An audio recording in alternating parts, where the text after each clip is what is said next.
Yeah, this just is not gonna work at all.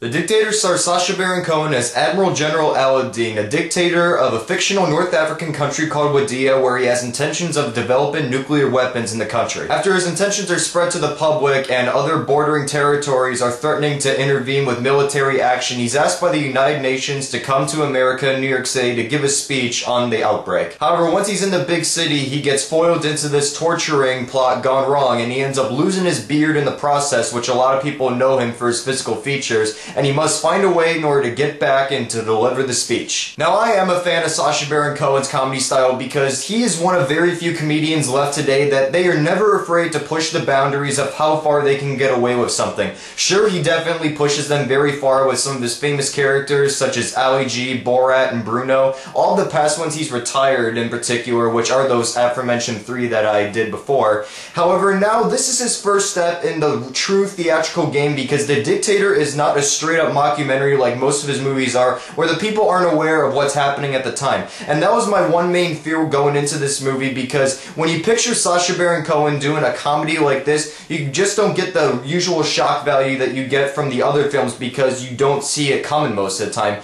And here in The Dictator, it works for the most part. Yes, it's very flawed, but still, Baron Cohen delivers on his classic form of comedy that many of us have been accustomed to over the years. In the character of Admiral General Al-Din, Sacha Baron Cohen completely commits himself to the role 100%. He never stays out of touch with character, and he just improvs to death in certain scenes where he can definitely hint that. And also, when it comes to the scenes where he has to interact with other characters, you still get that shock value effect with some of the things that he does say, because some of them are very offensive, of course, but I'm not a person who's easily offended by things. However, if you saw someone that is, stay the hell away from this movie. Alongside Baron Cohen, though, the supporting cast is decent, even though their roles aren't really much to work with. In particular, Ben Kingsley, who's one of my favorite actors of all time, yet he doesn't really have a lot to do within his role. Faris, who has this weird pixie girl haircut throughout. I didn't even recognize her at first when we first saw her on screen. And overall, her performance is okay, but we don't really get the raw talent that Faris has exhibited in other movies. I think she's funny, just she doesn't really have many moments in this movie where she gets to exhibit that, though. When it comes to the comedy for this movie, a lot of it stems from Baron Cohen's familiar territory,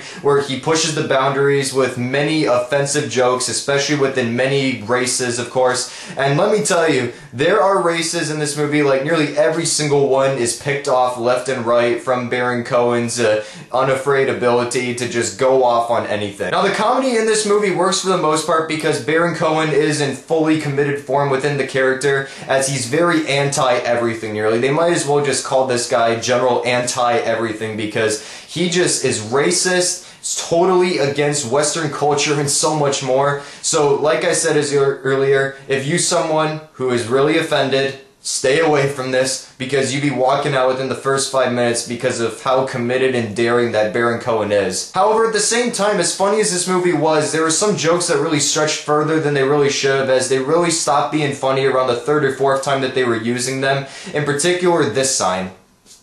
In addition, I was satisfied with how much Baron Cohen pushed the boundaries within the movie, but I really think he could have done more, because I really thought that the movie would have had more of a satirical standpoint on all the stuff that the movie is making fun of. However, it just didn't really push that enough, and I was left slightly unfulfilled in the end. In the end, The Dictator is definitely no Borat, but that doesn't stop it from being a very funny movie because of how committed Baron Cohen is to these characters that he creates. It's definitely not one of his better films, as I said before, but still, if you're a fan, give it a look and you might be satisfied. However, if you're someone, of course, who is easily offended by things, stay the hell away from this and go see Battleship then, which I'll be reviewing tomorrow, by the way. So I'm going to give The Dictator 3.5 out of 5 stars. So I hope you enjoyed my review of The Dictator. I'll be back tomorrow with a review of Battleship, and maybe I'll put up a video on either Sunday or Monday. So in the meantime, talk from CaliCritic Reviews. Follow me on Twitter, like me on Facebook. All those links are below, and I'll see you guys later. Goodbye.